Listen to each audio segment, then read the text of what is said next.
Assalamu alaikum, sisters and brothers. Suleiman Raheem here. Welcome. Let's slay some demons.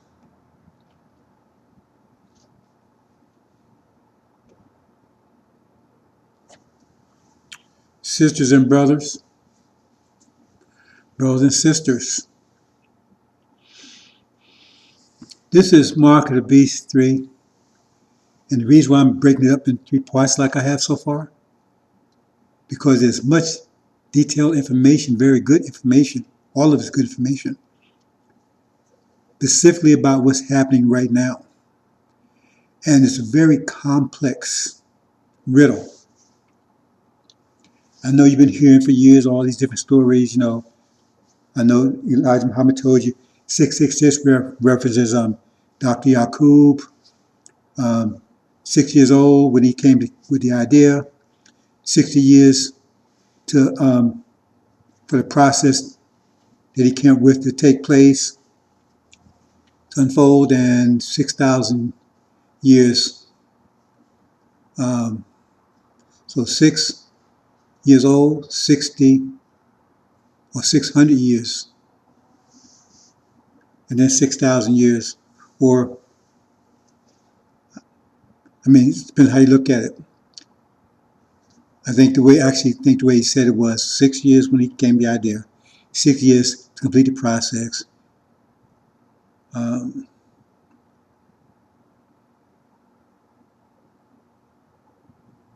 actually 600 years to complete the process. Okay, let me get it right. 6 years when he came with the idea, 600 years to complete the process, 6,000 years time limit. And a little segue here. The Quran teaches us each nation has a term.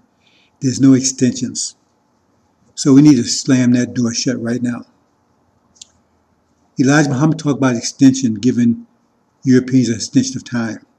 There's no mention of that in the lessons. And don't say, well,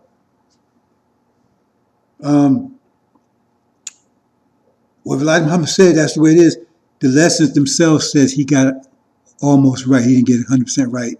So that means, what did he get wrong? Does it tell you what part he didn't get wrong? Did he get wrong?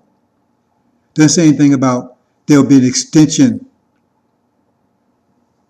See, there's no extension. It might seem to be one, there's none. The reason why they talk about an extension, because they made a bad calculation. And we see the clown Nuri Sunday, and today is March 15th, talking about the Abrahamic covenant, which they twist and distort purposely and unintentionally, because they have no idea what they're talking about. And saying, well, 1555, well, let's say we was here in 1555. But it took 64 years to take and transform us into slaves. He even says that himself, Clown Nuri. It took 64 years to transform us into slaves. But then he goes right back and says the slavery started in 1555. Now, it can't be both ways. It was already slaves, and I need to transform something. You need to transform a potato into potato, it's already a potato. Don't make any sense, does it? See, because they can't get the story straight. Because the 64 years took us to transform us. That came to 1619. So the covenant kicks in 1619. Said the enslavement would last for 400 years. So by going to 1555, they had 400 years to that. Come with 1955, which they claim that's the day Farrakhan came into the nation, all that kind of stuff. So he's the ones that Christ, I don't even know where they get that nonsense from. That's something they put out there behind again. Because no scriptures support that kind of nonsense, right? But that's how they try to contort and distort and distort, you understand, the scriptures to try to justify Farrakhan when the suit that fits him is son of perdition, Aaron, who betrayed Elijah, in the wilderness for 40 years in Elijah's absence. And Peter that would fill the temple up, the church up with demons, so forth, so on. So that's just a contortion, has no validity. But if you go from 1619, so everything makes sense when you go from 1619. That gets you 2019. Then there'd be a plague that Mr. Farrakhan didn't see either. That would take place in 2020. That would kill the firstborn, but pass over us. That's what it says, and that's what's actually happening. 2020 came with a plague that's killing the firstborn, the elderly, and it's passing over us. And they're lying to you because this is a time of Jacob's trouble, a time that they plan to be rid of us, because the whole continent of Black Africa is unaffected, virtually unaffected by this. That should be big news, but they're keeping it quiet. But we over here, we got virtually the same genes, but we dropping like a fly. We dropping like flies over here. See, it's a big lie, and that's another way of them trying to make an excuse for how come Farrakhan didn't see the virus coming. Because if he had calculated correctly, it would be easy. That's an easy call. See, so there's no distinction. There's no extension. See, and that was a Jehovah's Witness mistake too. That a lot of people believed back then, but they thought 1914 was the end. See, so they had 64 years to that. 60 years to that. Came with 1974, which Elijah Muhammad, those old time, those if the pioneers are still left, will tell you that's what Elijah Muhammad was teaching back in the 60s. That was universally taught in the Nation of Islam in the 60s, that the war of Armageddon would take place in the 1970s. I know, because I heard it myself. Because my father was processing. I didn't know he was processing. I was about 12 years old, right? So I was 12 years old in 61 when he took me to the temple in Temple 25 in Newark. It was right around the corner where we lived at. But I thought it was a church or something. I didn't know what was going on. He took me there. And that's what I heard the minister say. And that always stuck with me. So the war of Armageddon would take place in the 1970s. It didn't take place in the 1970s. Elijah Muhammad was wrong about that. I'm not taking anything away from him. So when all these scriptures and everything keep telling you, right, he's infallible and he's the eternal leader in Nation of Islam and all this nonsense, then, hey, Comedy Central, we got to have a laugh somewhere. So they provide a lot of that. The clown circles over there provide a lot of laughs. So anyway, there's no extension. Everything's happening right on time. The plague came right on time, rolled in right on time, 2020. It's doing exactly what it said it would do. And it's not going away. They want it to go away. They can wish all they want. It's not going away. See? And it tells you who done it. He tells you exactly who it came from. It came from Farad. Right? And it says his Shia, right, would be the instruments of his delivery. That's what it says in chapter 11. So they say it's China, says this, whatever. I know they was working on when it backfired. See? But it says it will kill the elderly. The firstborn, that's the elderly, right? And that's what it's doing. And Passover, that's what that's doing also. So we'll get rid of that. Okay, I want to talk a couple of things, then we'll move into the presentation. Because I want to talk about this market piece. I want to make it very clear what we're talking about, the time frame, because there's some very powerful information there. Very powerful information there. All is powerful, but this is a very like I said, this 666 is very complicated. I stayed away from it. I talked about it here and there over the years. I never really got into it like been into it the last few days. So I'm going to a few other things I haven't talked about. Try to put it to bed. But it requires you to study. Because if you're not studying this, you're not really getting the benefit. If you're just repeating what I'm saying, that's helpful. But doesn't have the impact. It has to come from you. Okay. So we're going to get to that. Okay, one other thing I want to talk about here is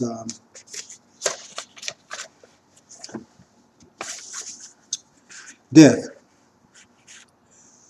Now, when they talk about death, they're not talking about like when a person dies. See, they reference death in the Injil. And they reference it in other places. It says that the last thing that Suleiman would have to overcome, because he'd be the one that would have to take down all the nations, right? Put him on his feet and then return the kingdom to his father. He's the Ancient of Days, right? Who, when Farad comes on the clouds, right, that he turns over everything to him. He says after Jesus or his son took down, he had the power to take down all the nations, right? Then once he achieved all that, then he gives the kingdom back to the Father, Farad. So he said the last enemy will be death. So we need to understand what death is. And I'm not going to talk about somewhat. I plan in the future. I plan on maybe having a more in-depth presentation on it. I have talked about it in the past in somewhat detail, but I'm going to go into a little more detail here. Now, if you understand the angel key, that third one down there is the yellow one. That's Orientals, but it says it has a face of a man. See, first was like a lion. Second was like a calf. Third one has the face of a man. So it didn't have any. It was like, it didn't. It wasn't like it didn't have a designation as the other ones did. It had the face of man. You have to understand that. So in other words, it didn't. It wasn't marked. See, it had the face of a man. Maybe when we get in a little further, I'll elaborate on that. See, but he didn't have the face of a man. See, what it's telling you is, and when you understand that, well, let's go back a little further. Okay, we're going back to Dr. Yaqub. Dr. Yaqub's process. See, this is very complicated because they did a lot of cover up on this one. The death represents the Oriental nations. Now, when you read this, if you read the King James version, they make you think that death is a force. No, you have to get translated. It says the one above it was. See, because they're hiding it too, hiding the identity of that one. See? But when you get to the ark part, you see there's no trace of, and every nation is represented except that one. Why is that? Because in Dr. Yaqub's process, right, he kept on grafting, or nowadays we call it genetic engineering. See, because they didn't know about genetic engineering back there. See, he called it grafting. Well, they didn't know about, they didn't know about atomic bombs back then either. That's why you see no evidence of it except in the lessons. So he grafted till he got to the Europeans. But he wasn't around and people had nowhere to stop. So they kept going until they got people that wasn't viably human anymore. They weren't viably human anymore. See, those are what they call those mongoloids. They used to call them retarded, call them mongoloids. Now they call them mentally challenged, right? There are all kinds of names for them. But when I was a child, they called them mongoloids. You see, they had to clean it up because it was proof of what Elijah Muhammad was talking about, the grafting process. Because when they got to that point, they have an extra chromosome that takes them out. Technically, they take them out of the category of human. Because that's how you know what's human now. Because like apes have a similar genetic code that we have, similar, but they have a little few more chromosomes than we have and whatever. So what identifies human is a certain aspect of chromosomes you have and DNA. Right? You have a certain amount, and that qualifies you, right? So a dog has a certain amount, a pigeon has a certain amount, humans have a certain amount. But the mongoloids have a slightly different structure. It's close. Apes are close to us too. But they're very close, but it's one little slight difference. See? And so when they kept grafting, they got to the point where the people were, they was mentally challenged. They said, okay, we got to stop. We can't go any further because we can't do anything with them. See? We can't do anything with them. Right? So the only choice was, that's when they stopped the process. See? Now, not when they first got the first thing, when a whole lot of them stopped popping up. Because, first may be an anomaly. But a lot of them started popping up. They said, okay, we got to stop because all we're going to get from now on is these type of people, and they can't rule anything. So the choice is now is do we get rid of them, or do we try to find some kind of way for them? So they decided instead of killing them, they would move them as far north as possible, right? And that their IQ was on a level about 5, 6 year old. So they couldn't teach them, science, mathematics, couldn't teach them reading and writing. So I taught them picture language. That's what 4, 5, 6 year olds do, right? Picture language. You should go into kindergarten, right? Picture language, right? Picture mama, that's mama, right? Picture daddy, picture a dog, right? Picture of a, yeah. Because that's the way Oriental language originally worked. They cleaned up now. See, because usually when they actually drew a house, but now they draw something that looks like, um, something like this, boom, symbols, right? Sketches. But actually, initially, they actually drew a house, or they would draw a dog, or draw a cat. See, that was their picture language. But now you just got sketches around. That's because in their language they have 50,000 characters. They have a character for everything. A character for a dog, a character for a house, a character for a plane. See, in the other languages, right? You put letters together, right, and you come up and say, okay, cat with CATs, right? But there, they actually have a letter for a cat, a letter for a dog. They don't have an alphabet. That's picture language. That's modern day picture language. They couldn't manufacture. They couldn't eat. Make fork stuff. So they gave them two sticks. Chopsticks to eat with. Right?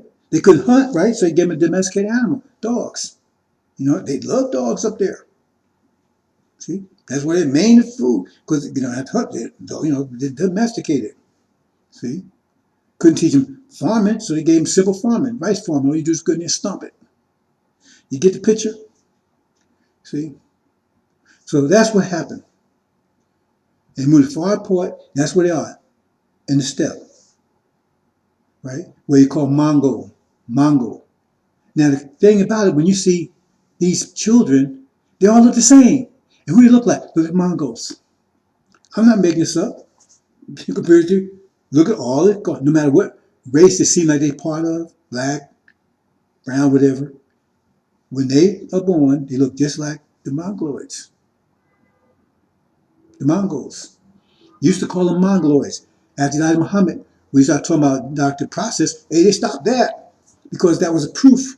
So they started calling them mentally challenged. You used to call them retarded too. They don't call them that anymore. See, so they got that little difference. See, and we don't want that difference because that difference takes out of the scope of humanity.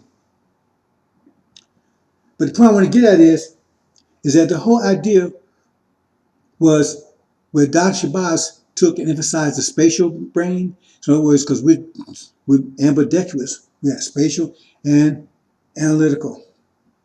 See, and spatial keeps the analytical under control because analytical is evil by nature. Why is it evil by nature? Because it doesn't understand this creation is a spatial creation. And so if they're going to start messing with it, they hurt it because they can't understand how it all fits together. That's what's going on right now with all the environment and everything, because they're tinkering. They don't know how to like playing pickup sticks. They pull something else fall apart. That's why evil by nature, because they mess with something they don't understand. They can't understand it because it's a spatial universe. That's what we create. We made it spatial. That's what makes it evil by nature. Because what they do, they mess up stuff because they don't know how to they don't know how it all works together. See. So Dr. Yakub's process was to emphasize the technical side. So now you have, under Dr. Shabaz's process, since it was ambidextrous, just like for instance, if you got your left hand and right-handed, right? And somehow you put all that strength in just your right hand, your left hand, look how powerful your right hand would be, but you wouldn't have no left hand. But you'd be so extra powerful because now all that power that's in your left and right is in one hand. That's what he did. He put all that creative power, all that brain power on the creative side. So now his creation will be very creative, more creative than the first God, because the first God was ambidextrous, more creative. On the other side, Yakub did the other way. See, because you need a technical and you need a creative. You come somebody come to create ideas. They can have a blueprint, but you need a technician to bring it into existence. I mean, you have to have the be, that's the creative, and the is. Someone had to bring that be into existence. That's the technical side. That's why you need both. So he did the opposite. He took the technical. So he made his people extremely technical. He grabbed and grabbed and grabbed, and so he emphasized technical. So that's his creation. But the problem was is that phase that I just talked about, the Mongols, they super technical. See, the other one has a little bit, they have a little bit of spatial, right? But the other have none whatsoever. That means they're extremely technical, have no spatial connection whatsoever, which means they have no fear of consequence because you need spatial. That's what conscious is. It's my conscious. The more spatial you have, the more conscious you're going to have because because you're afraid, right? That's why I said they had no fear of God before their eyes. That means they had no fear of consequence before their eyes. So you need spatial to have fear of consequence. They have no fear of consequence. Like Europeans have little fear of consequence, just little, but they have none, zero, which makes them more deadly. But they're very loyal. Because when you're technical, right, you depend on the spatial because you can't do anything unless you get the spatial. I mean, you can be technical as much, but you got to have somebody give you a blueprint, or you're sitting there until somebody give you a blueprint, then you can do something. So they're very loyal and they're very technical, but they're very militaristic. See, more so than Europeans, and that's what you see. What's going on in China now, because they worry about China. They're going to war with China, but they made China strong. China was strong. And how does China hasn't invented anything. See, no creativity. Because they keep saying they steal all of America's ideas. Well, where's America getting it from? It's getting it from us. That's why we're here. We're the gold. See, we're the gold and the silver. We're their wealth. Because without us, look at all the other European countries. Did they create anything? All the creativity and innovation come from America. Because we're here. So if they're so superior, how come they are not have all this innovation and all this technology and everything coming out, all these ideas? How come they not doing it? If because they don't have us there. They ain't telling you. They need our creativity. Because without creativity, they're dead. They still be playing the banjo, all this mute, all the stuff they got, they're getting it from us. And then China's stealing from them. And they're super technical, though. They're more technical than Europeans. That's the danger. But then they get that extra chromosome right there that makes them deaf. Because if that got loose in the human population, all of us would be, eventually all of us would be mongoloids. That destroyed whole humanity, all of us. Because they populate much faster. So I just want you to understand that. That's why I call them death. Because they're death to the universe, death to humanity. I'm not saying it's their fault. That's just their nature.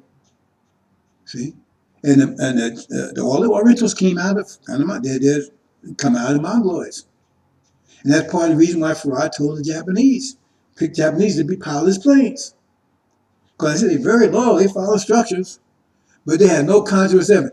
They can destroy. He tell them to destroy enemies. They destroy them without even blink an eye. Won't feel one blink an eye. But I want to ask one question. See, that's why destruction coming is going to be so awesome. See, because they're not going to blink. See, they're not going to blink. They say they destroyed them. It's like spraying bug spray on some ants or something. That's why Farad chose them, because they will not blink. You say, tell them, very loyal, they follow instructions. And he says, knock it out. When you think about it, just do it. Because that's their nature. See? The IQ got risen because, other companies, other nations exploiting them and everything, raping their women, carrying on, how their IQ got up some. But they still had that unstable genetic structure.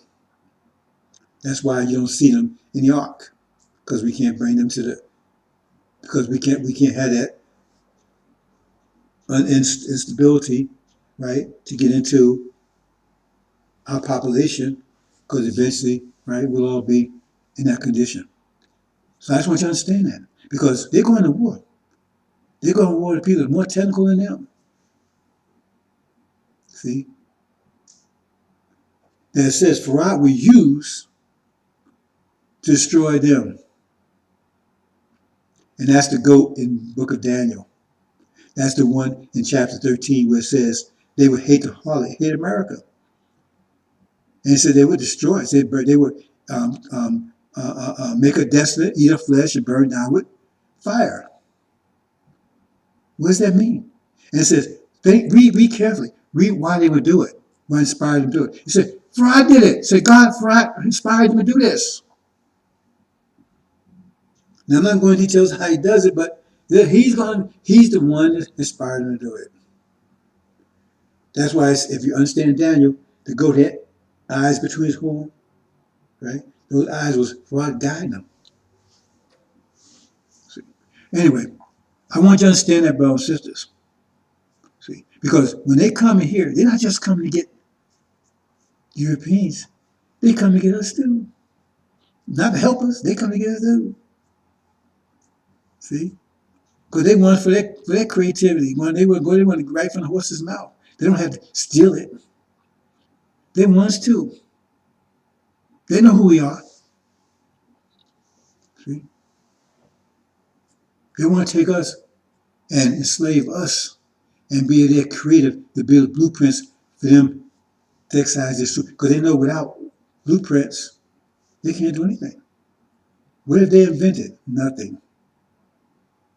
Everything they got is super technical. Look at the Japanese. They bust out. Look how technical they are. They got all these cars, everything they're doing, but there haven't been anything new. Nothing. Outside, everything, all the inventions, all the technology, everything you see in the world that came out of here, came out of the mind of us. That's what happened. That's like hidden figures.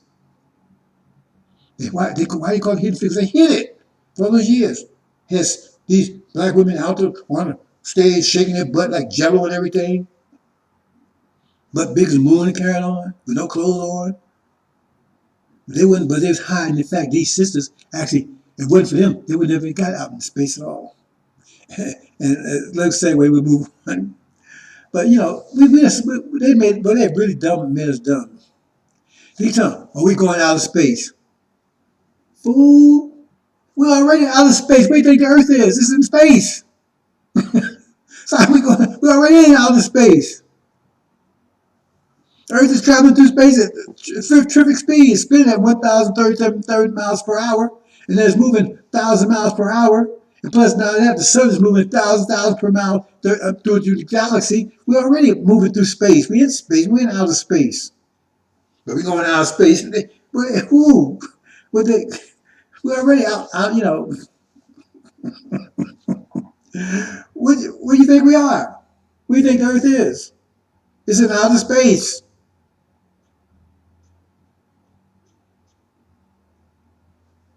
Okay, brothers, let's move on. But keep what I said now. You understand who death is. It represents the Oriental nations. That's why I said the last enemy that Suleiman has to deal with is death. Because it says when they're talking about these 10 kings, that's talking about Oriental countries and India with them. Said these 10 kings will make the same ones that was going to take out America, is going to make war with the Lamb. It's going to make war with the Lamb. But it said the Lamb will overcome him. That'll be the last battle. I don't talk about it very much because it's after we got to deal with the demons first, right? We got and all this other stuff we're going to talk about, right? But that's the last war. See? So as they say to tell you, they ain't your friends. We're going to talk about you have no friends. The only friend you got, right, is Farad, your God, Suleiman, your high priest, and Elijah, the messenger. You don't have no other friends. You have no other friends. See? Farrakhan, he ain't your friend. We're going to show that. You have no other friends. We're here to take you home. Farad is getting ready to, he's preparing a place for you, preparing a home for you. Suleiman will get you back. But you got to go to war. Yeah, that's what I'm telling you, bro. Get up out of that bed, get up off that couch, turn that NBA off, right? You get out there and get yourself in shape. Start eating one meal a day, one meal a day, and get your slots down. Learn the five pillar this, because all that is preparation. Because you going into battle whether you like it or not. Now whether you can survive it depends on if you're prepared. And if you're a fool, you won't be prepared. You better start getting prepared. Your sister have nothing to worry about. We're gonna take care of you, right? But you can get prepared too. Some of your sisters come want to go to battle too. We'll see about that one, right? But the thing is, you have no friends. The whole world is against you, and you're gonna see it clearly in a couple more days. But you're going to war. We're at war now. We've been at war for 400 years. They attacked us 400 years ago. 400 years ago, they attacked us. 40. I haven't put up a white flag. I ain't gave up. So why you might control them? They attacked us over 400 years ago in the worst way. And now you got these new, hey man, man, you gotta be nice to them, man, you gotta forgive them. They're at war with us, fool. They attacked us over 400 years ago. And as long as there's one man standing, the war's still on. Like I'm telling you, the war's still on. For I came to tell you, the war's still on. So if you know what they do with traitors and those collaborate with enemies, sleep with the enemies, you know what happens to them? You know they shoot them, right? Why they shoot them? Because you can't trust cowards. You don't give them a second chance to betray you. The war's still on. You're still under their thumb. You're a prisoner of war. You don't understand that? If you don't understand, then you don't deserve, you understand, to make it back home. And we leave you right here in your prison. That's what Farrakhan tell you. You ain't going nowhere. You want to stay in the prison. Elijah Muhammad said clearly, we'd be fools to want to stay here in the land of imprisonment. If Farrakhan wants you to stay here, we're still at war. He said, we're at war. How we at war? You want to stay here? I mean, what he said makes no sense. Because he's talking to stupid, ignorant people so he can get away with it. His whole mission was to get you across the river. Are you across the river?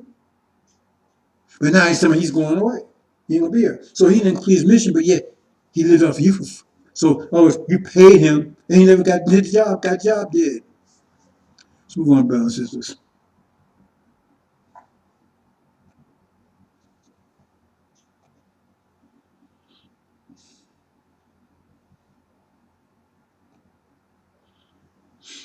Okay, Mark of the Beast, part 3.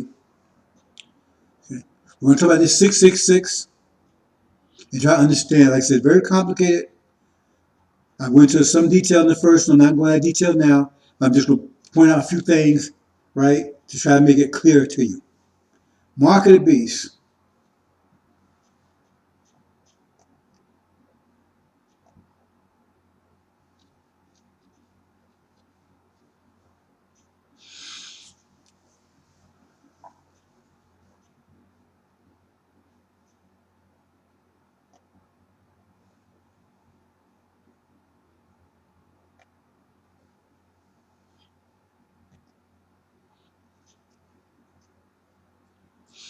Okay, brothers and sisters, quickly. There's no reason for anyone to be deceived. Because most people agree that we're at the last days, those that aren't paying attention at all. And it tells you the last days, it'll be true. The Bible tells you that. Even Sunnis tell you that, right? The Bible tells you that, right? See. One, you would know the God because you have the power, right? You get hints in Ezekiel, he'd be able to build this plane that no one could do with him. And they couldn't touch. And we see it. And we hear more and more about it. It's coming more and more out. Now they said the government is going to start revealing, they know about it. China and Russia's already revealing. They're already revealing about it. They already said, they sent They sent several planes, their fastest planes, that's China and Russia, their fastest jets, their fastest, the most powerful ones up at one of these things, right? And it was destroyed. They don't want to talk about that over here because they don't want you to think it's the any pound universe could touch America. See, they keep you deceived all the way to the end. But that's Farad. He came in the 30s. He raised to be Elijah. Just like if I exit, you can't go wrong. See, just follow it. If I exit, you can't go wrong. Make you wise overnight. You won't be deceived by Farrakhan people like him because you know exactly. Everything comes clear if you read Exodus. It's under the veil, but it's still clear enough. If you just follow it, you can't go wrong. I mean, it's clear. First comes Farad. He raised up Elijah, right? Elijah have a spokesman. Wallace wasn't Elijah's spokesman. Farrakhan was. And in his absence, he went crazy and deceived the people and got all the people wiped out. 40 years in the wilderness. 40-some years in the wilderness. It'd be under Aaron, Farrakhan. And deceived the people. In the end, he got all the people wiped out, including himself. Then it would be Joshua. He's the one who's going to take you to the promised land. But you would know him because he's the only one, just like Farad. He's the only one who could build that. Nobody can touch it. They have no idea the technology. They don't know what to do with it. See? It's doing amazing things. They still know. He was on, but Suleiman would be the only one to break the 7 seals. So you would be not to see. You couldn't be confused because no one could do it but him. Not even a God. No one could do it but him. So show evidence. If you say somebody's done it, show evidence. He said, no one could do it but him. So you should not be deceived. If you deceive, then you want to be. And if you're a demon, then you stay deceived because we don't want you. It's like it said in what it says, if you're filthy, in chapter 22 of the Al-Injil, if you're filthy, stay filthy still. If you're a thief or lie, stay that still. We're not here to redeem, save. We're not here to transform you. See? Remake you. We'd improve you to make you your better self. But primarily, right, we're trying to get you out of here. And we ain't trying. We're going to get you out of here. Because that was a covenant made. You feel your part of the agreement, right? Unless you just piss on it and take these reparations, like restore Esau and Jacob. See, Esau sold out his inheritance for a bowl of soup. So he lost it. Then he got pissed off about it. See? So are you going to be that foolish? You going to sell your inheritance away for a Lamborghini? That's what the rape of your grandmother and sister and brother and all that stuff. That was worth a Lamborghini to you. So you take it if you want to. But as long as there's one person that holds on, then that person will get the inheritance. So all you want to give your inheritance, go ahead. Take the reparations. Keep this Democratic Party. Keep all this stuff going. Keep on you American. You love us. Keep on going with that. And sell out your inheritance. That's you. You did it to yourself. Because those who stay, those who remain to the end, those will be saved. Those who remain faithful to the end. To those who endure to the end. They say those who are alive to the end. Those who endure to the end. They're stuck with the covenant. Those were saved. Those who endure to the end. Stuck with it. Didn't betray it. Didn't give it up. Didn't sell out. That's why they're going out old backwards. All these commercials, right? Blacks together, right? All this stuff. Reparations. Now they're trying to ease reparations to you. They don't even want to call it reparations, right? Because they're giving this so-called bill. They don't give all minority farmers, right? Black farmers, they give all this extra money, right? That's a form of reparations. Okay. But sooner or later, they'll have you sign for it. Be careful, brothers and sisters. Those who endure to the end, those are the ones going to be saved. If you sell out that's you. That's you. But those that hold on, they don't get the inheritance. And what a beautiful inheritance it is, brothers and sisters. Like Elijah Muhammad said, that's a blessing worth praying for. He said, hold on to the very end, right? See, hereafter. Okay, brothers and sisters, let's move on. Okay. This is the angel key here. Without it, you cannot understand Scripture. It's the key to understand it. It's all called Jacob's ladder. It's all over the Scriptures in different form. That's the key. Once you understand this key, then you unlock all Scriptures. Because I guarantee you, that most of that scripture, almost all of it, you have no idea what it means unless you understand the key. Unlock it. You think it means something? Because the whole Bible is sealed. Daniel, it tells you specifically in Daniel, it's all sealed. It's all under veil. I'm told you, he used the word under veil. See? It takes Suleiman to unlock it. Okay, let's move on. Mark of the Beast, 666.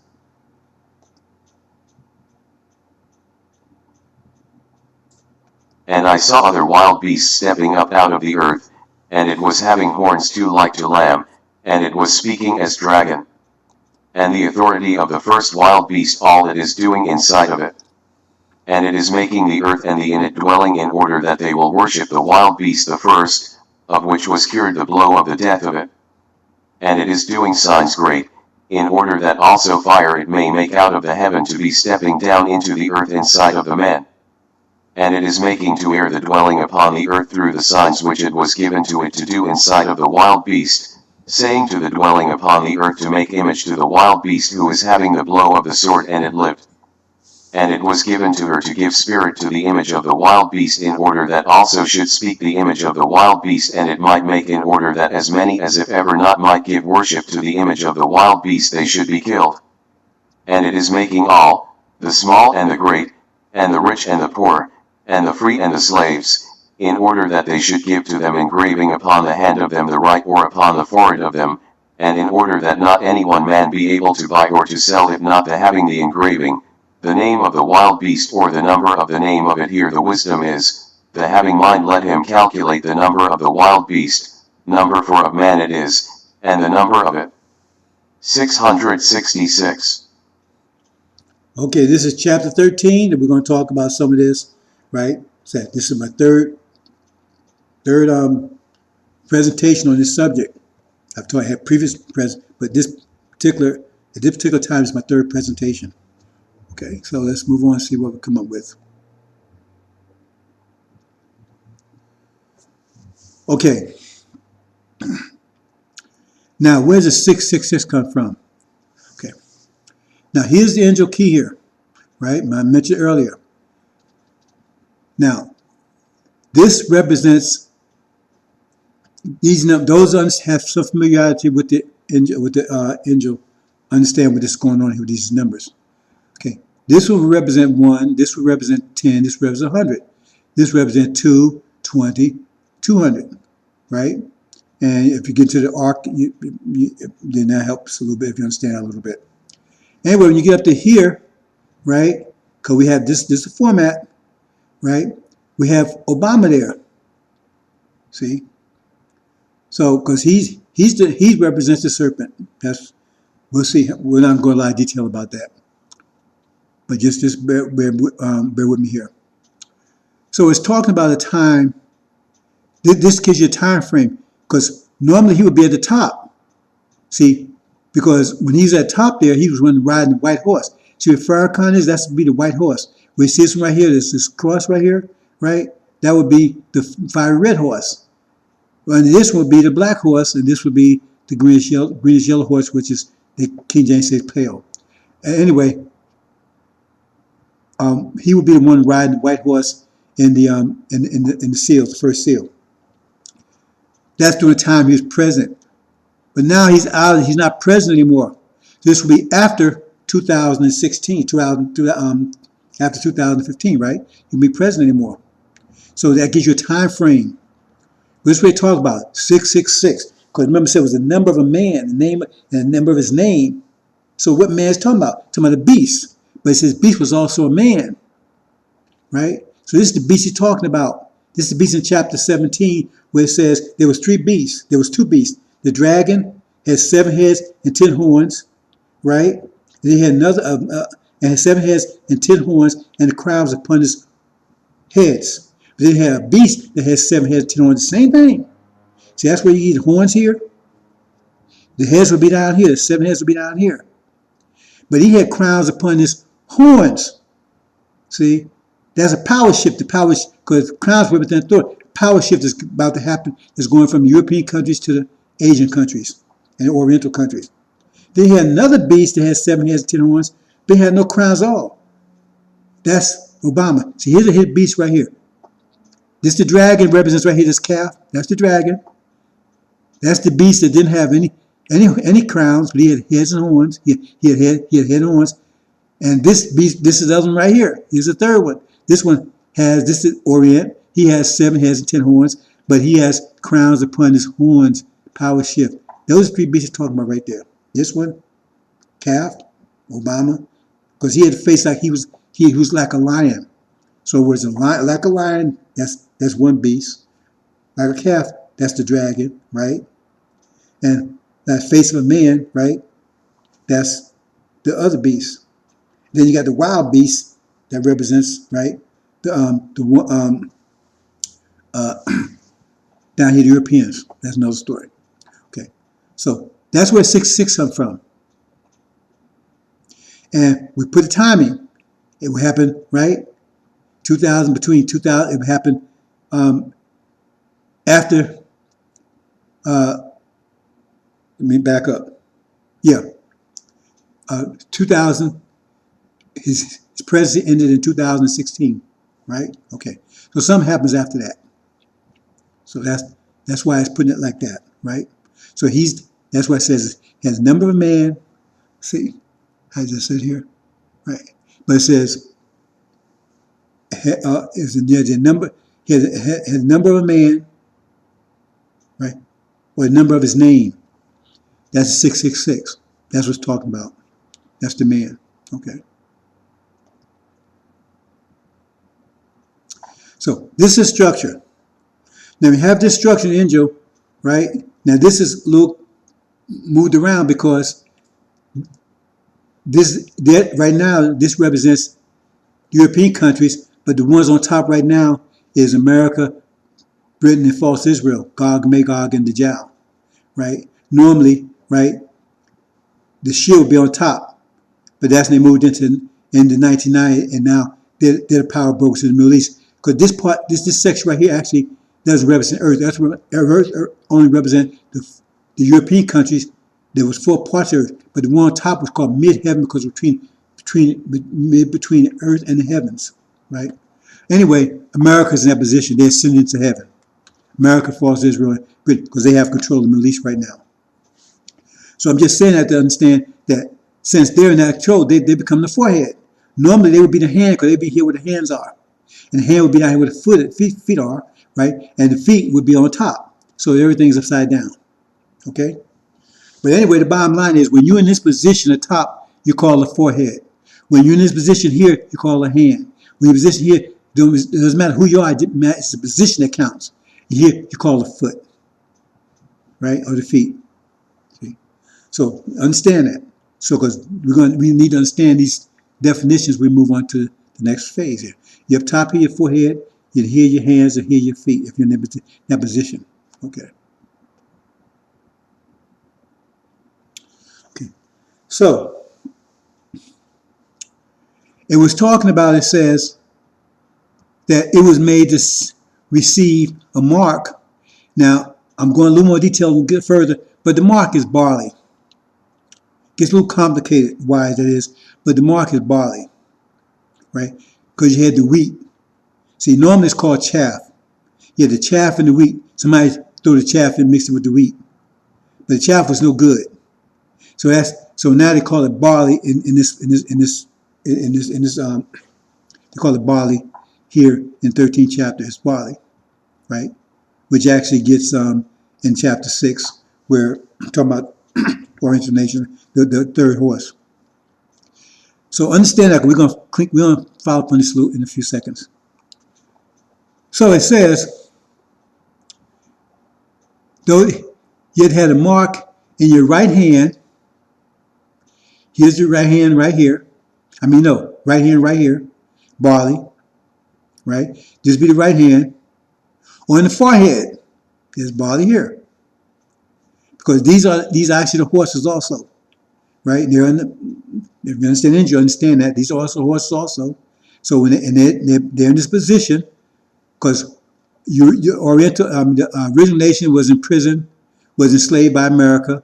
The Asians was dominated by Britain, right? Africa was under colonization by the Europeans, right? And the Orientals were in ideological control, dominated by Russia, communism. So that's why it reads like that. It says, well, you had to have a mark in your right hand or your forehead or had the number of the name of his name. I would say, because it's three parts, right? Well, people think that's all of them. No. That's why it says that, because here, who has it? America and Britain, right? That's in the forehead. So you have to have the forehead or your right hand. Why not the left hand? Right hand.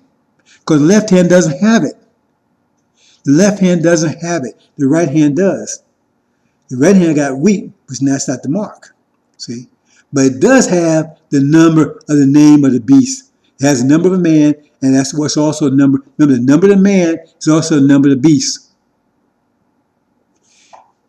And his number is 666. There it is right there. That's what it means. So I made that clear enough. Okay, let's move on.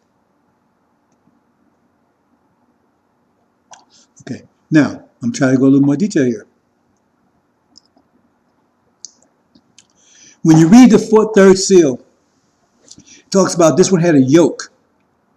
Now, when you read it, you had to read the transliteral. Read King James Version, all that kind of stuff, you're going to say, it's going to call it balances and all that kind of stuff, scales. No, it's a yoke. Why? Because a horse, or like cows and horse, they need yoke. If you're going to use them to plow stuff, you have to put a yoke on them.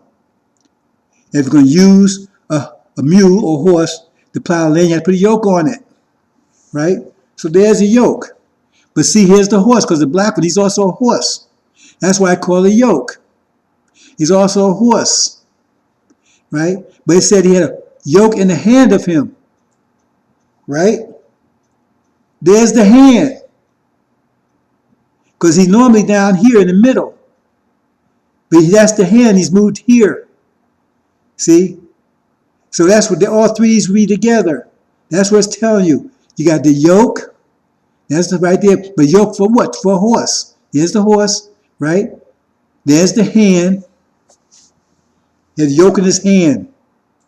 So it's talking about. So in other words, why is that important? Because it puts you in this situation. Because in this situation, this is where Babylon falls. This is where Babylon falls at. See, it put a time frame. This time when Babylon falls.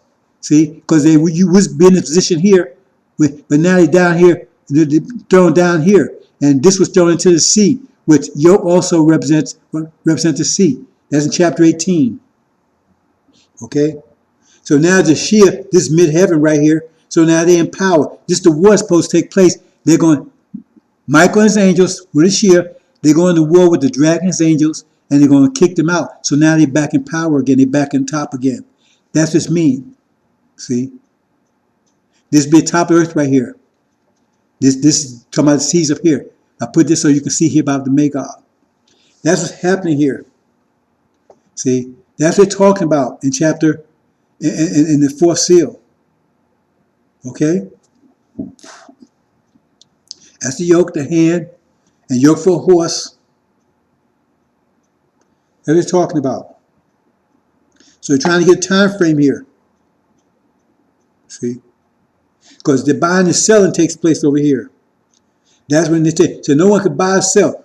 The only place an angel was buying and selling was in the fourth and the third seal. Where it says he was 1 wheat for 3 barley. 1 wheat for 3 barley. Who is the wheat? The wheat represents the, let's back up here.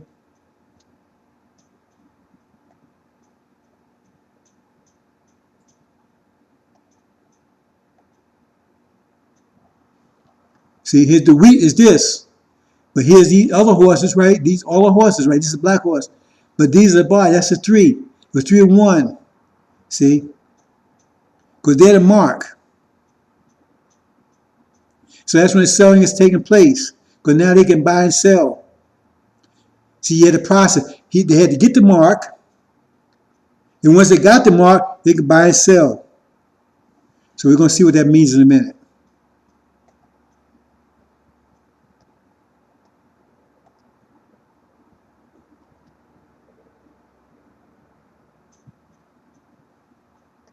Okay, let's back up. Okay, I didn't mean to go in detail, but I need to really explain that. So,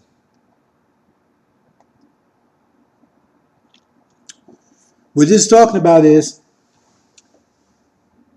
that, remember, it's a time frame.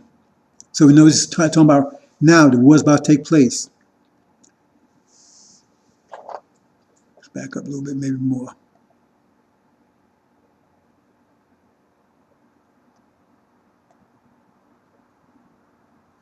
Okay.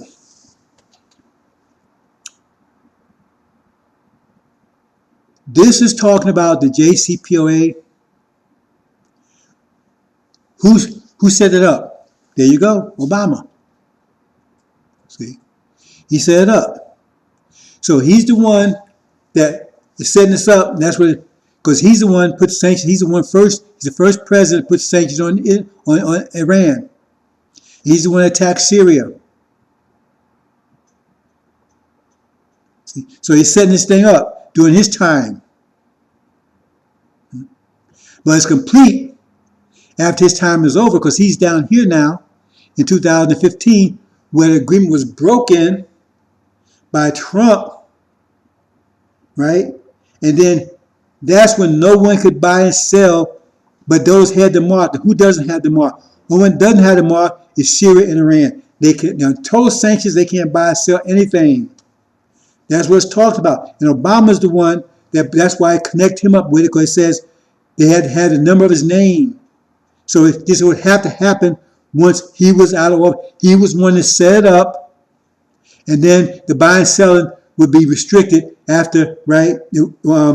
That situation would be enforced once he was out of office. He the one set it up. Then Trump would come in, maximum sanctions. Hope you understand what's going on here. And that also identify who the beast is they're talking about. Who his beast is. See, you don't understand Obama. We don't talk about him too much because some of you really get upset about that, right? And but if you do, you better be careful. You better read chapter 17, because those that worship and wonder about him, their name is not in the Lamb's Book of Life. Farrakhan was one of his main worshipers.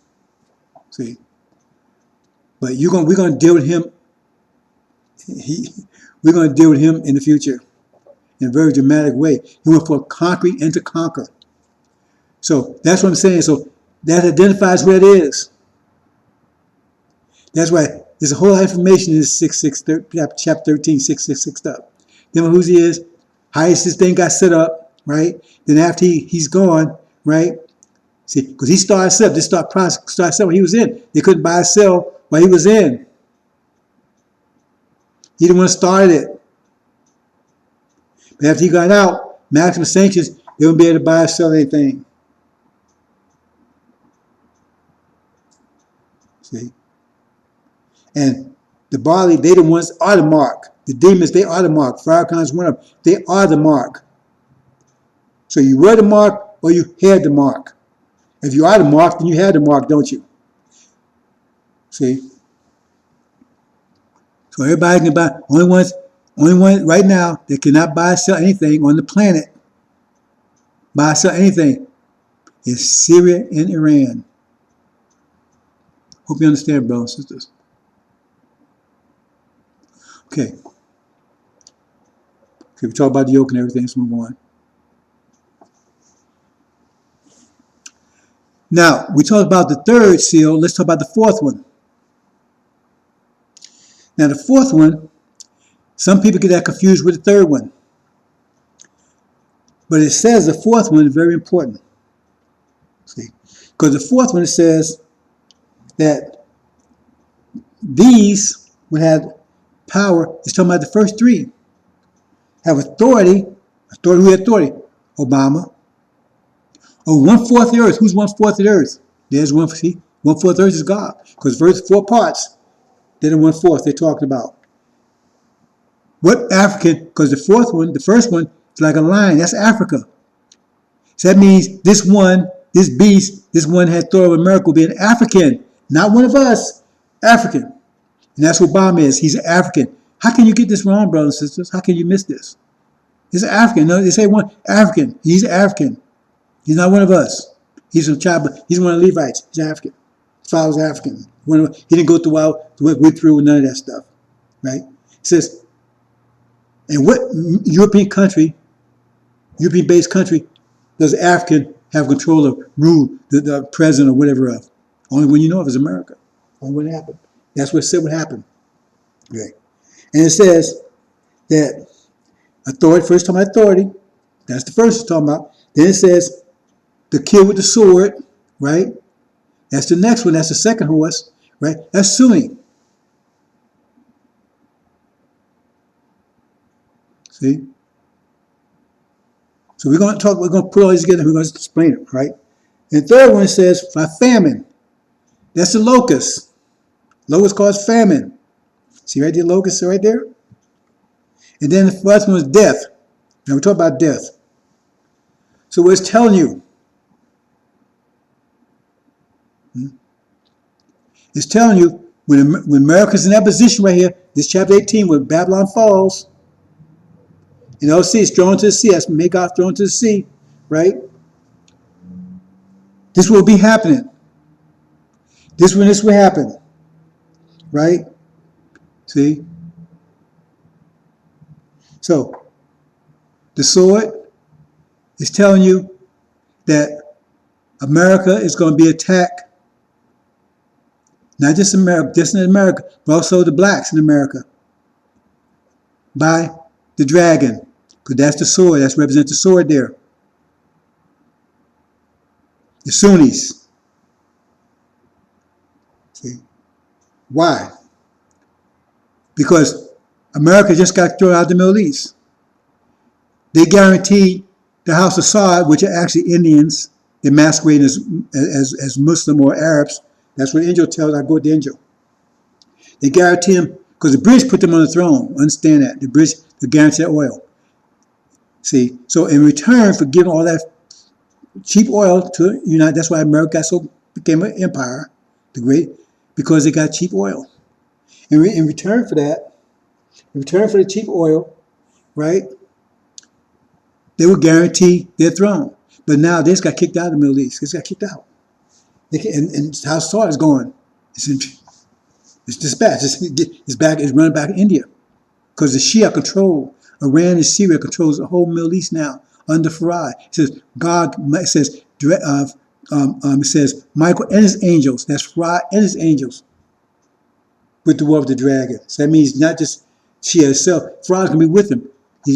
Every day she's showing his hand more and more. So they have total control of the Middle East. Arabia have total control of it. Okay? So now, the Shia go crazy. That's not supposed to happen. I mean, the Sunni go crazy. That's not supposed to happen. They're controlling Mecca, Medina, the Kaaba, all that. The Shia, who they hate more than they hate the Jews. And they're going to blame America because America's supposed to go back and take it. They guaranteed America's not going back because they already saw what Farad can do. They ain't going back. They ain't telling the American public what happened. They're going to blame it on the Russians. The Russians helped them because they can't explain how in the hell Iran kicked them out of the Middle East. The most powerful country on the planet. How false Israel just went down. How do you take false Israel out? Because they're going to take her out too. See? So they're going. It's fat wise. They're going to be 10. They're not over here. It's going to be over here. They'll be tearing this country apart.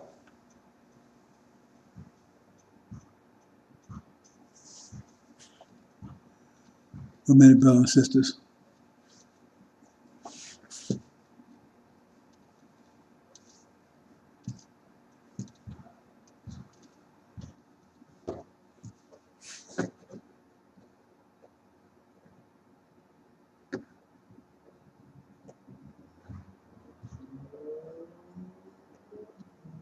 Take a short break here.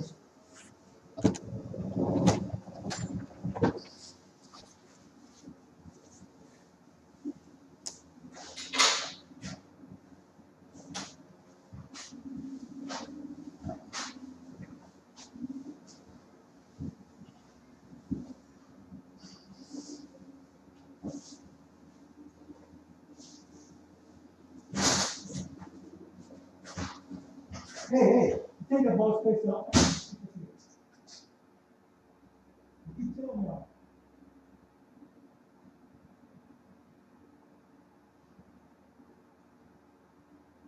Yeah, maybe let's just take that ball. How about we do that?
Excuse me about that. A little disturbance. So they want their land back. And it says they're not only going to attack America, because it says, it tells you in the fourth seal, right, that they're going to attack with sword one-fourth of the earth, right, and with famine and with death. So America's going to attack, they're the fourth, attack all these things. But not only that, but they're also be attacking the locusts or the demons. That's the woman, right? They had two wings of an eagle. Well, the eagle represents the European countries, and you see the wild beasts of earth, those are two wings. That's the locust there. Also going to attack them. Not only them, but they also going to attack the Nation of Islam under, it won't be under Farrakhan at that point in time. He's gone. He's going to be gone. Once this war starts, he's toast. He's finished. He's finished now, actually. So they're going to attack, but that's what it says in chapter 12. The dragon was angry. It went after the woman. It went after both. It went after those that was righteous. That kept the laws and everything of Moses. That's the NOI. And it also went after the other woman. So in other words, that's what it's talking about. These two. So they're going to attack both. Okay? That's what it means by the sword. Then it says by famine. Okay, that's the locust. Now remember, we talked about once this war starts, America's kicked out and false Israel is taken. Because now they realize that we are true seed of Abraham. Because they've been making this lie. But the whole idea is that once you return, you'll never be uprooted. But now false Israel is gone. So that means we have to be, because they did that to prove to the world that we're not, because Muhammad said we're the seed of Abraham. So they had to set false Israel to counter that, but now they're gone, so they have to admit that we are. So that's a problem, right? So it said, now the locusts, right? They're attacking. Now, why are they attacking? This is time it should be a 5-month period. The locusts will attack. See, because as it says, and famine. That's the locusts attacking. That's a 5-month period. They're going to be attacking. Well, a couple of things will be happening there. Now remember, they're at war now. They're at war. We'll get to other parts in a minute. They're at war. And it tells you 200 million, they're at war against this 200 million man army that's produced by China and India together. America doesn't have that many people in it. We have 300 million, but it doesn't have, can't produce an army anywhere near that large.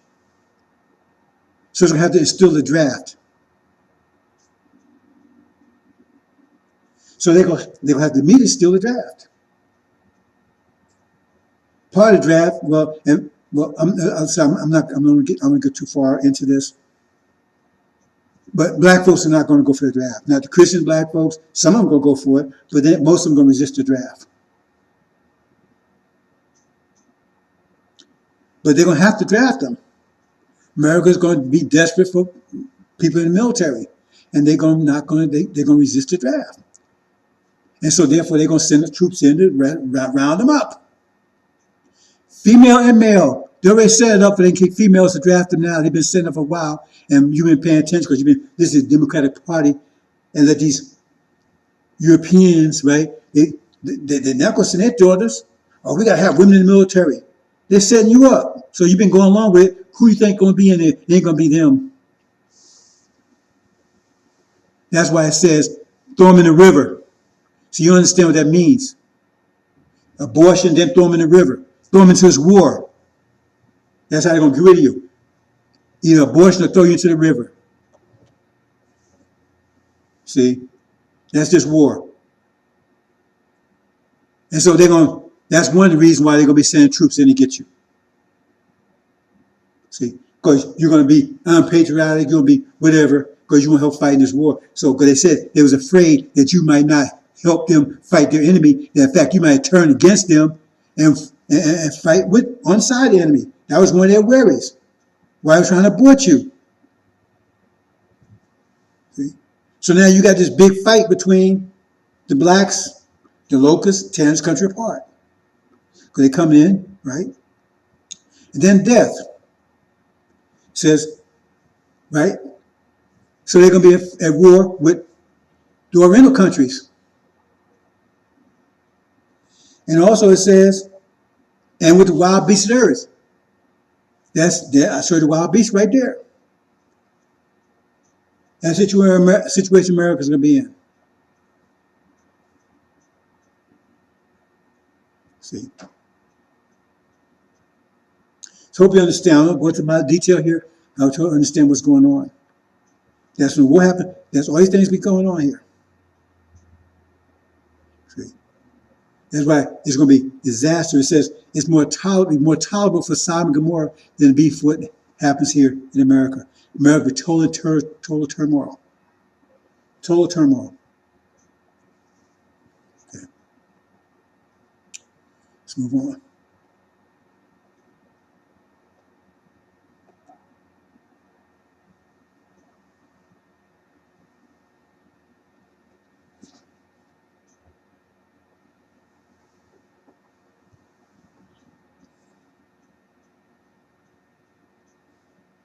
Enemies. We're going to talk about our enemies, brothers and sisters. Everyone is your enemies. We're going to talk about that. Hold on for a second.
Brothers and sisters,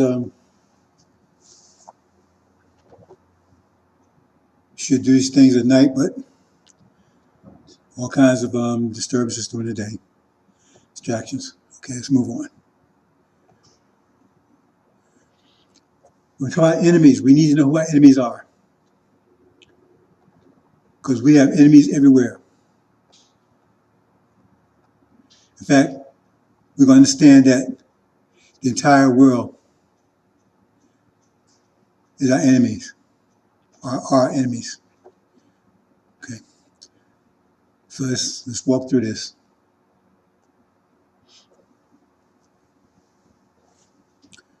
Here's a list of our enemies.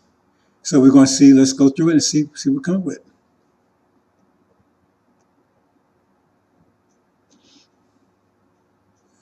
Okay, start with this one. Let's go to this one here.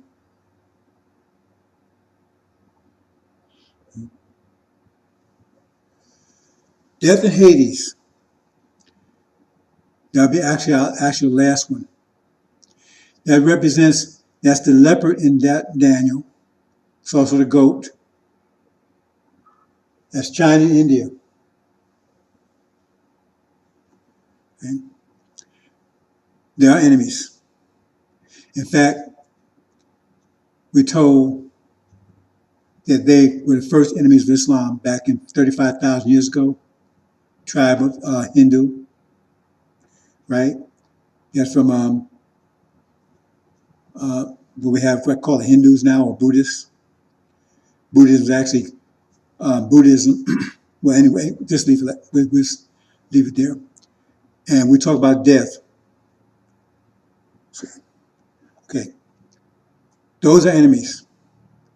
It says these 10 kings, right? That's the ones talking about chapter 17. Will make war with the Lamb will overcome them. So they identify enemies right there. Understand who our enemies are. And you don't see any Africans going over to India in that area. And you don't see them going over to China in that area either. Because they don't even want you over there. They make it very clear. But now they're trying to take over Africa. It's another story. Anyway, those are enemies. The next one. See, that's what it says right here. The 10 coins, what you saw, 10 kings they are, right? And these with the war with the Lamb. The Lamb overcome them. That's those 10 kings we just talked about. China and India. That's going to be the last war.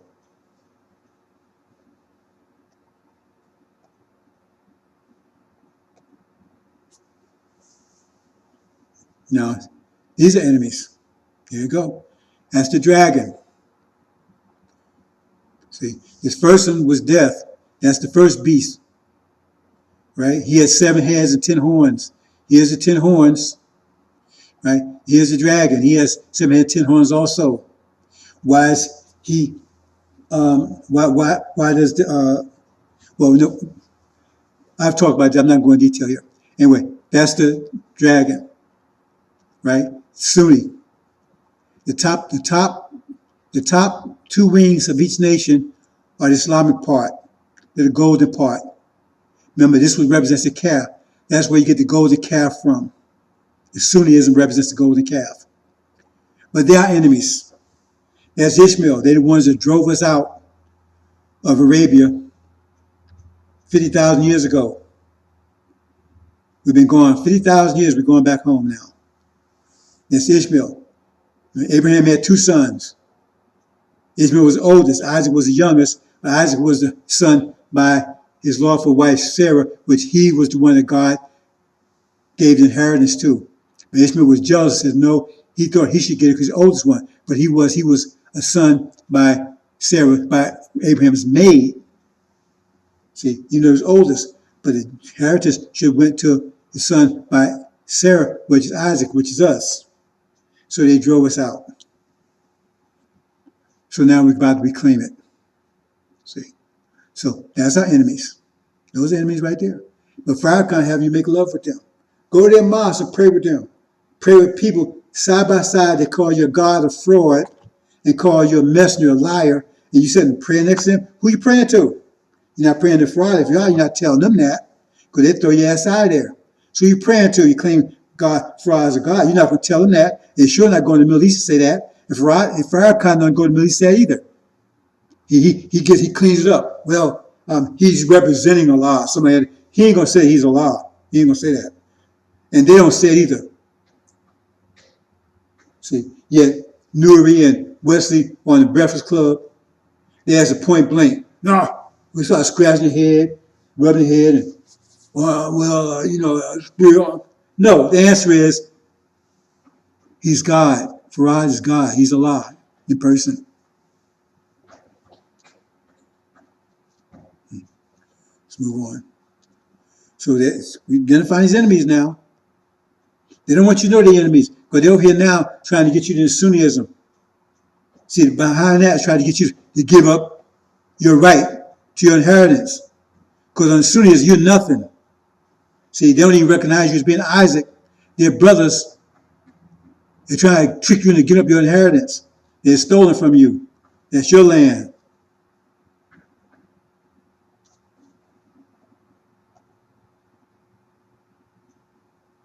And here it is. It said, the drag was thrown to the earth, right? He made war with the blacks here.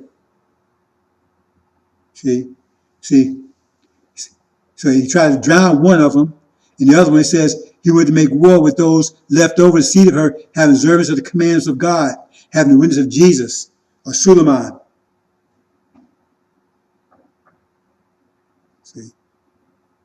That's your other enemies. Slow us down and read it. So I'm not going to go into a lot of detail here, but because I've talked about it over and over again over the years, and a lot recently.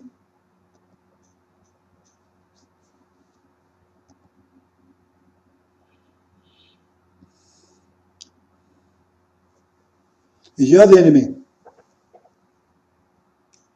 That's referred to as the devil or the serpent in Adam and Eve. The one a lot of you, he was really slick. It's your other enemy. That's not Islamic Africa. Africa is about to be broke up into two parts. When this war starts, it's going to divide into two parts. Islamic Africa and non-Islamic Africa. Islamic Africa, though, they're all Levites. But Islamic Africa, right, they stay faithful to the tribe of Shabazz. That's where the prophets came out. Jesus, Elijah, Moses, see, Muhammad. They came out of those tribes. They stayed loyal.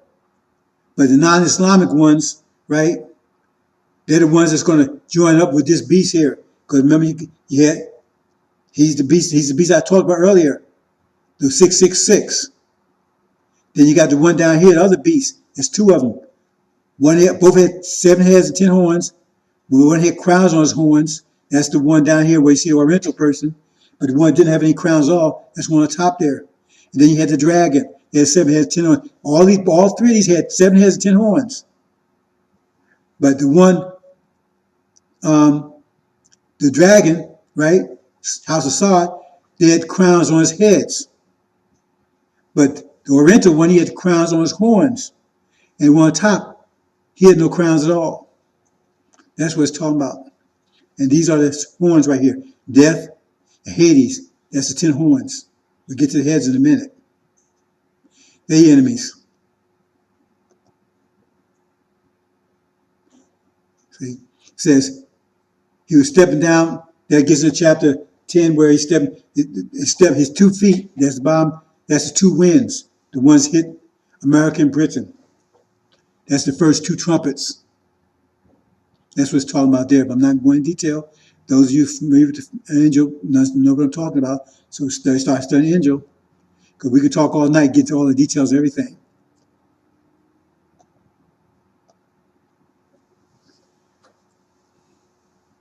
Who's your other enemies? So you fill this thing out. The demons, they're your enemies. They're the ones right in your face right now. Pretend they're you. The devil's last trick. That's remember, so the seed, the chaff amongst the wheat. They deceive the weak. Demon-possessed man in Mark is possessed by plagued by demons, possessed by demons. Farrakhan is the chief demon. As far as the devil, Legion, Louis Eugene Grounds, or NOI backwards. That's your other enemies. So we're filling this chart out. You have no friends, brothers and sisters. They come at you from every elevated place. Look at all of them coming at you. See? The demons coming at you, right? Pretending to you, trying to get you to go along with Massa. See? The dragons coming at you with religion, trying to trick you back into Sunnism. See? Death and Hades, they come at you because they want your creativity. See? They don't want to steal your jobs and everything. Death and Hades, they after you already. They steal your jobs, keeping you poor. They send all your jobs to the technical jobs, Indians got. They come over and took your technical jobs. Or your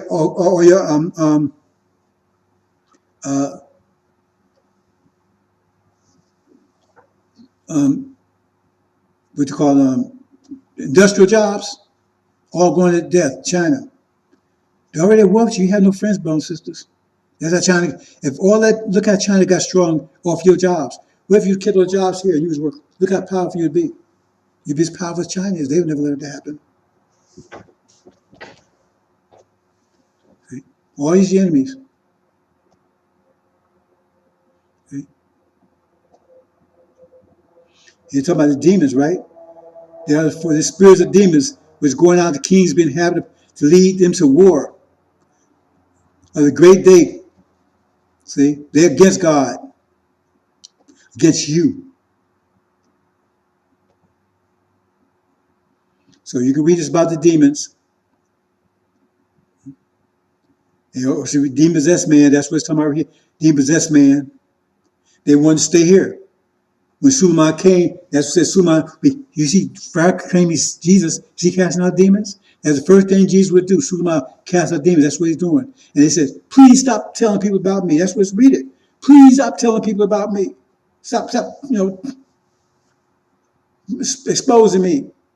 Then please don't make me leave the country. They want to stay with daddy. They want to stay with Massa.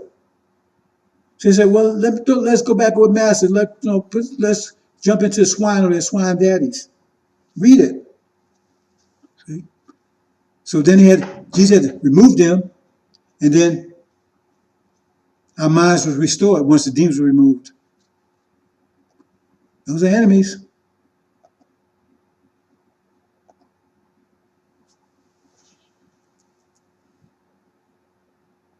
Yeah. There's your other enemies. We know the American Britain. We know the enemies what they've done to us. And says they're plotting to actually just kill us. Rather let us go, they plan to just kill us. That's what's in motion now. Democratic Party, Republicans, they take that same agenda, just have a different approach. See? See, you're filling this thing out. So who you got left? Everybody's your enemy. Keep telling you, whole world is your enemy.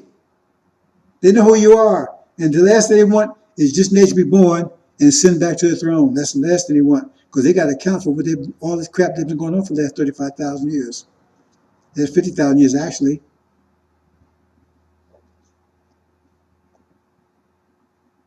See, here's the whole story of Adam and Eve. He said, do not eat a tree of God, knowledge of good and evil. You eat something, consume it, take out of existence.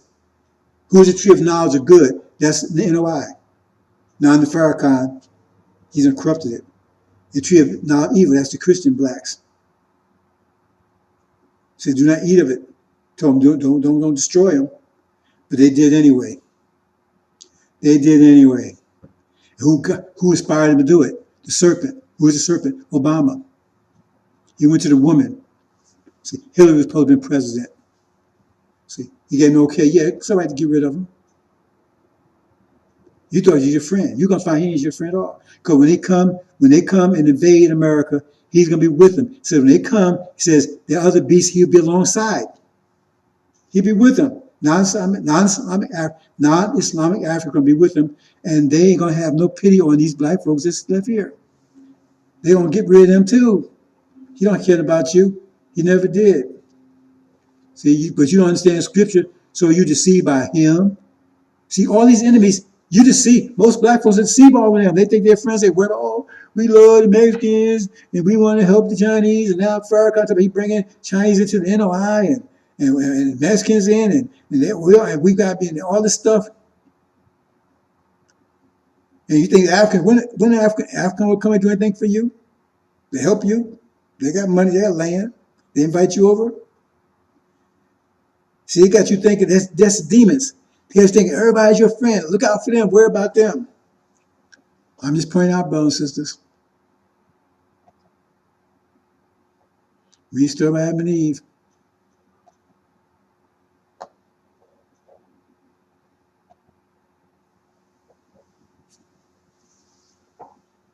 Here comes your friends. See?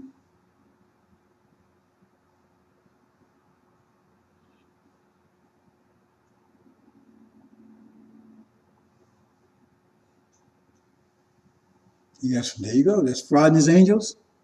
Michael and his angels. They're on your side. Right? Elect. Suleiman. See? Those are your friends. Everybody's against you, brothers and sisters. Everybody. See? And you don't know who your enemies are. So if you know who your enemies are, then you probably your own enemy. Because if you know who your enemies are, that means they got you.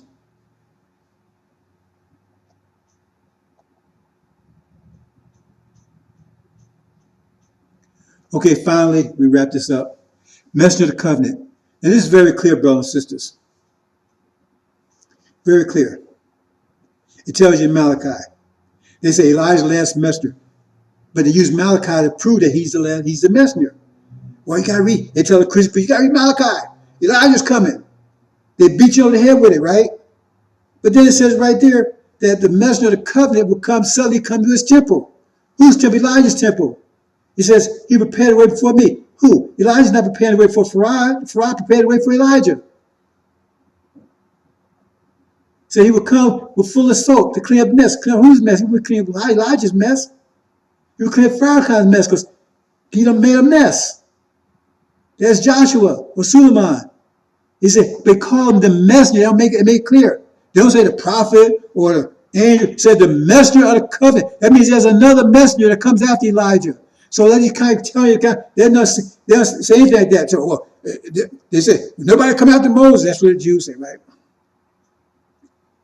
Then when Jesus comes, they knock him, nobody come after Moses. Then nobody come after Jesus, right? So when Muhammad came, hey man, can't be, nobody come after Muhammad, nobody come after Jesus, right? Then Muhammad, nobody come after Muhammad, he's the seal of prophets. Seal is a certified. That's what Quran said. He certified all the prophets and the scriptures before him. You got to believe in all the prophets, scriptures before him. He certified. There's no context where seal means the end. It means to certify, right? To certify something, right? Secure it. It doesn't. No context means the end. But nobody after Muhammad. He's the last prophet. If Allah wanted to say, Prophet Muhammad's the last prophet, we just say it. He's the last prophet. They all say that, even though it's clear. Even though they had the Bible at the time, the Bible was revealed at the time, and there would be this messenger come at the end. So how in the world, we can't believe that because it's all corrupt. But it said Allah will perfect his light. Perfect it. It didn't say he will corrupt his light, so you call Allah a liar? Because that's his light, it's scripture. So how you going to tell the scripture corrupt? Because they say Allah don't know what he's talking about, where he failed. He said he will perfect his light. He said he will allow his light to be corrupted. So he will perfect it. I mean, there's nothing wrong with it. The translations might be bad because they have every taste. But the original scripture, there's nothing wrong with it. Because you got Qurans out there all corrupted also. That has nothing to do with the original Quran. So it says, so he certified the prophets, right? That's what he was supposed to do. He certified all the scripture and everything, right, was legit from Allah. That's what it means to seal the prophets. He would just come out and say he'd be the last one. So then Elijah comes, and now all of a sudden he's like, and it says it right there, the messenger of the covenant. What do you mean? He's the one who's going to come talking about the covenant. That's why he's going to talk about the covenant. Because he's the one who's going to fulfill the covenant. That's what Joshua did. Elijah Muhammad came and talked about the covenant. Moses came and talked about the covenant. But he wasn't the one that fulfilled the covenant. It was Joshua that fulfilled the covenant.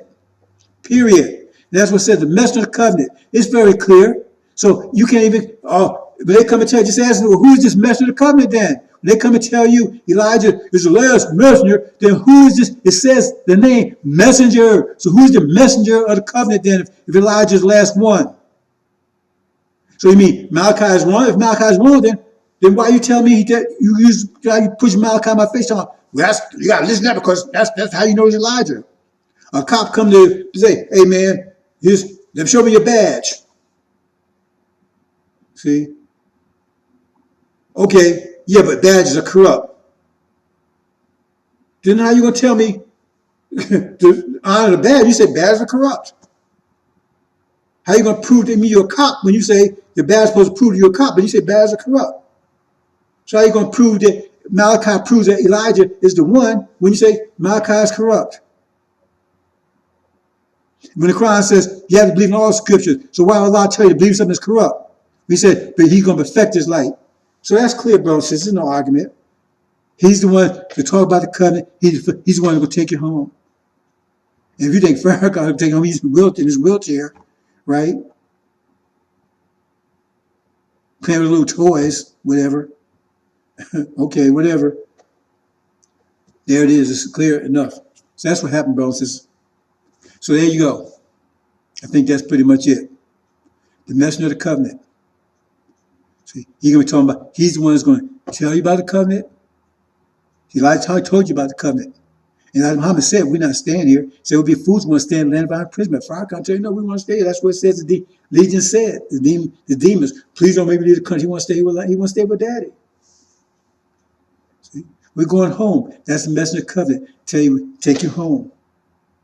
That's his job. Take you home. He's the messenger of the covenant. To take you home. See?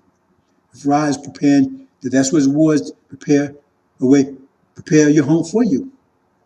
If you go back, you ain't got to build anything. Because all those homes, all that stuff they built with our money and everything, our resources, is going to be there. And we're going to have to fight our way back to take it back. But all these beautiful houses and mansions, everything there, it's all laid out for you, brothers and sisters. It's a promised land. When you come back, it's going to already be laid out for you. See, we're built upon it. We're built greater, but you go back, once the war is over, right, you'll be in luxury and peace and happiness. And it's going to get better and better and better. But our enemies, it's going to get worse and worse and worse until they're no more. They're going to suffer like they've never suffered before. For what they did to us. They had no business messing with us like they did. You don't F around with God unless you're a total fool. Okay.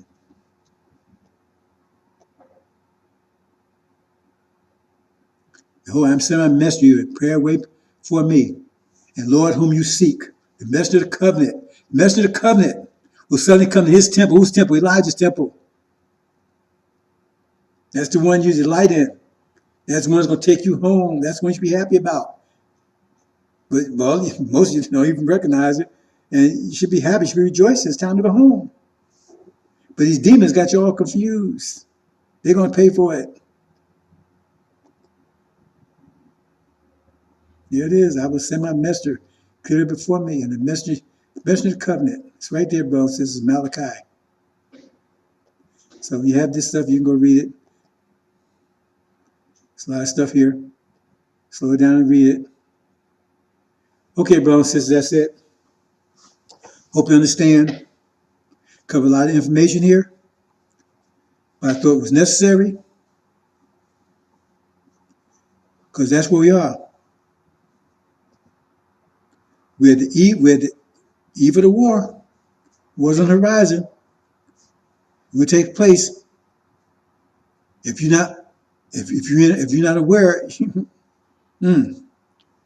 So those of you paying attention, your light will be bright. And you'll be a light for all these other brothers and sisters that are still in darkness. Because we're going to save our people. Once we get these demons out of the way, we're going to save our people. There's no doubt about that. Only ones won't be saved, those that refuse. They hold on to earth so tight says Allah will lift you up, you clean the earth, and so tight that you can't break their grip. So, but we got something that's gonna break just by any grip. Those 4 winds blow, that's gonna break your grip, brothers and sisters. But like I said, most of our people say some will be lost because of lack of knowledge.